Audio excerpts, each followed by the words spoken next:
Nah, ini sebenarnya dahan yang ini sudah bisa dicangkok.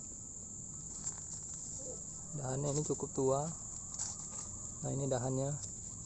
Ini tempat yang akan kita cangkok nanti. Ini bisa, tetapi saya lebih memilih ke dahan yang pangkal karena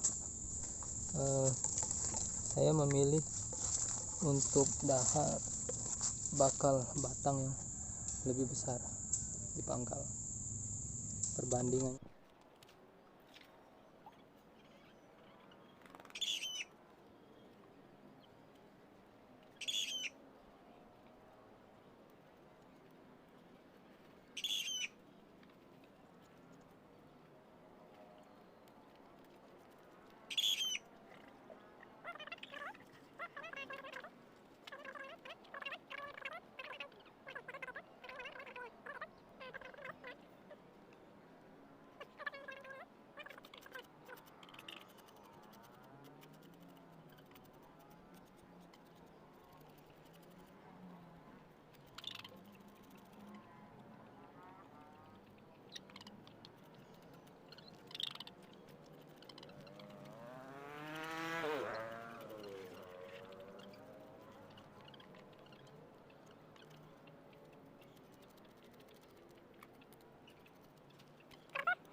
Ini adalah hasil kupasan kulit sebelum dicangkok.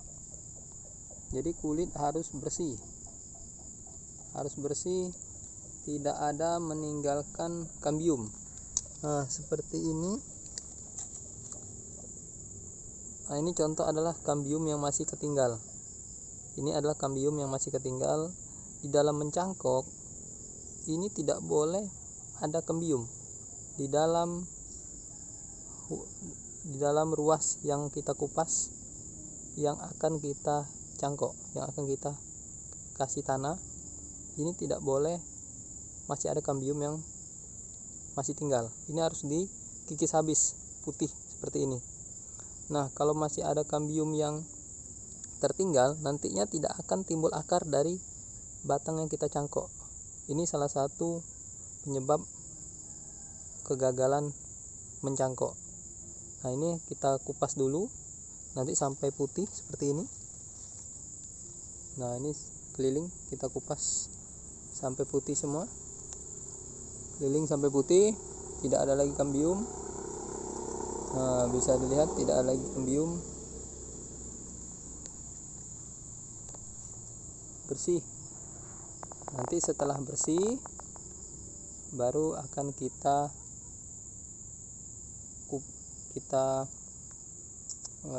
balut pakai tanah humus.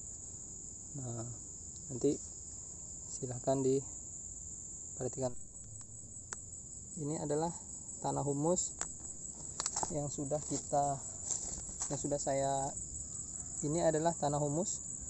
saya lembapin dan saya buat dia seperti adonan.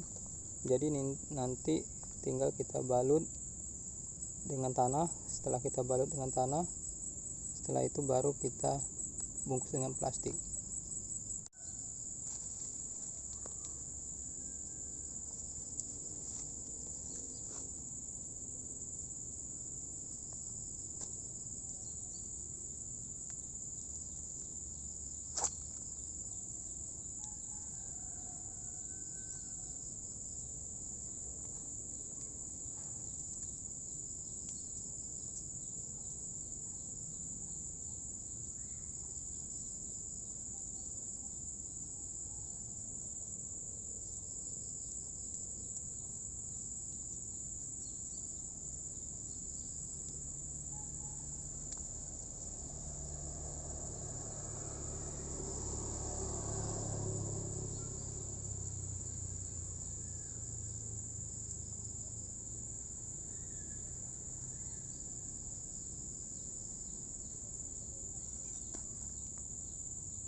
Setelah itu baru kita bungkus. seperti ini.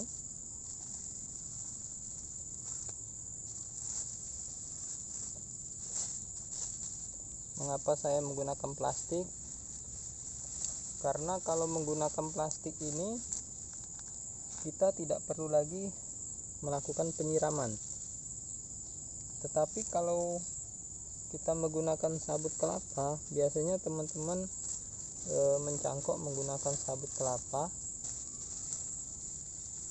sehingga sabut kelapa itu tiap harinya harus disiram, karena sabut kelapa tidak bisa bertahan lama untuk menyimpan kelembapan air yang ada di tanah cangkokan ini. Kalau saya menggunakan plastik ini tetap menjaga kelembapan di tanah cangkokan, sehingga saya tidak perlu lagi menyiram setiap hari cangkokan ini. Nah, setelah kita ikat ini, kemudian kita ikat lagi ke depannya.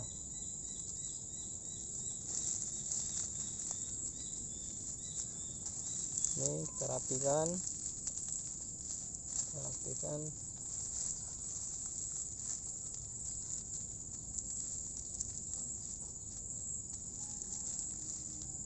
Nah, setelah atas dan bawah kita ikat kencang, maka selanjutnya tengah ini harus kita ikat juga, supaya tanahnya tidak bermain atau tidak berputar.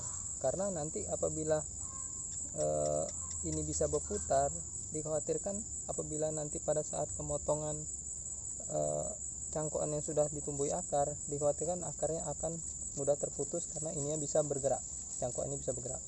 Jadi untuk itu ini kita ikat dari ujung, kemudian kita lilitkan sampai bawah. Kita lilitkan seperti ini. Nah, seperti ini lagi kita ikat seperti ini.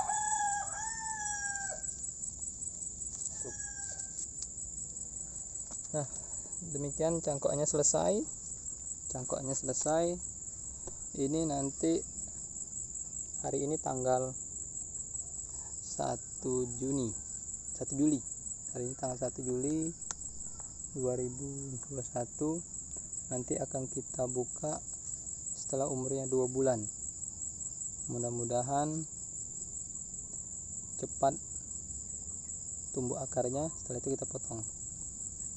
Nah, demikianlah tutorial cara mencangkok saya supaya cepat berbuah, cepat ditanam, cepat berbuah.